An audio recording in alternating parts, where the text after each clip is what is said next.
it's Elise, and I'm here to share a fun Christmas letterpress card with you today. I saw this technique from Jennifer McGuire a while ago, and I thought it was so neat that I just had to try it. So we're going to start with some dies. I have the Scripty Mary die from Lawn Fawn, as well as the leaves from the large wreath die. And you're going to start by making the elements that you'll need to get that letterpress impression on the card. You need them to be thick enough to leave an impression, but not too thick that it's going to cut through the paper. So you have to cut 2 pieces of cardstock for each element, and then a piece of vellum on the bottom. We'll see that in a minute. So for the leaves, that cuts out 4 pieces right there. So you only have to run that through twice, but you do have to cut the Mary again. And then you're going to need a piece of vellum for each element that you're using that letterpress for. Once you get those all cut out, you're going to have to glue them all together. And I'm just using some Tombow Multi-Mono liquid glue to glue all the layers together. Do the 2 pieces of cardstock together and then the piece of vellum on the bottom. The vellum is what's going to pick up that ink and give that inked impression onto the card. So that's why it has to be that bottom layer. For the leaves, it doesn't matter too much. If you did it on the top, it kind of just gives the inverse of the image. But if you did it with the Mary, then it would be backwards, and it's not going to make sense when you do that with the backwards Mary. So it has to make sure it's on the bottom. So once you have all those glued together, we can go ahead and make the card. You can see mine are a little bit inked up. I had already did this and I had tested out to make sure it would work. So it's kind of neat because you can reuse the elements and make it again.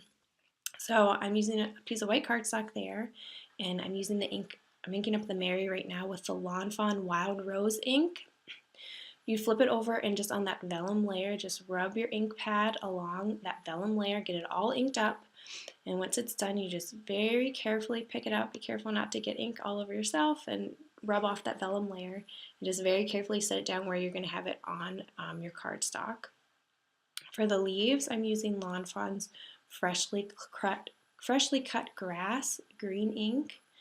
Those are my 2 favorite combinations for Christmas cards. I know it's pink, but I don't know, I just really like that pink and green together. It's also really helpful to have a piece of scrap paper on the bottom because, as you can see, it gets pretty inky.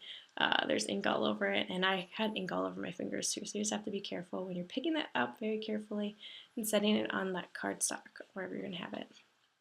Alright, so after you get those in place, then we're going to run it through our die cut machine. Set up your machine however you would for embossing. So for mine, I have the Sizzix Big Shot. I open the platform to tab 1, put down my cutting plate. Mine's really cut up, I need a new one. And then also add your rubber embossing mat. If you don't have one, I've seen them on Simon Says Stamp, I've seen them on probably Amazon, Joann's, you can buy those online. Add your cardstock and your inked up elements, and then add your top cutting plate and run those through your die cut machine. And when it comes out, those elements are kind of pressed into that cardstock, so you just gently peel them away, and it leaves behind that inked impression. It looks so cool in real life. You can see it on the back there how it leaves that impression without cutting through. It just looks really neat there.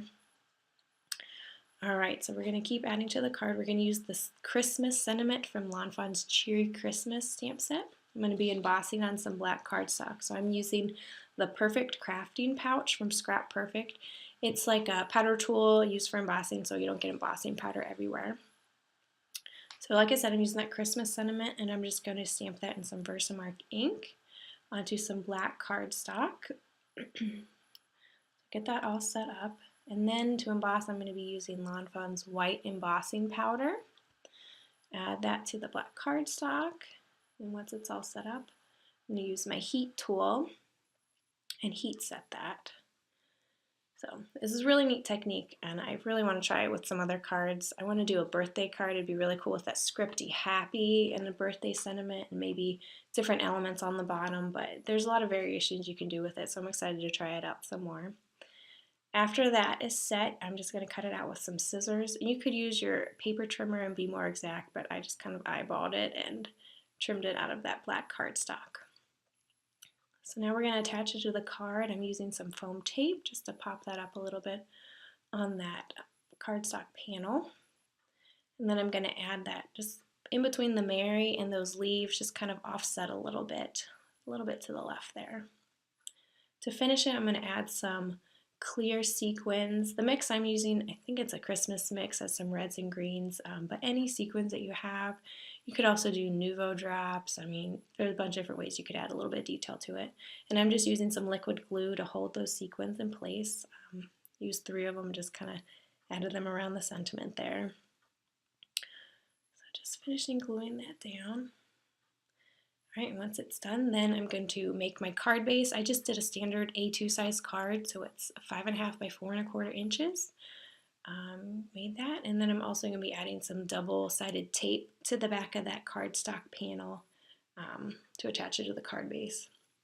And it looks so cool from that back, so this would be a really cool technique to do on a 1-layer card, so when the recipient opens it, they see that impression on the back. So that would be a fun way to try too. And then once you get the tape on, you're just going to peel that off and add it to the card base.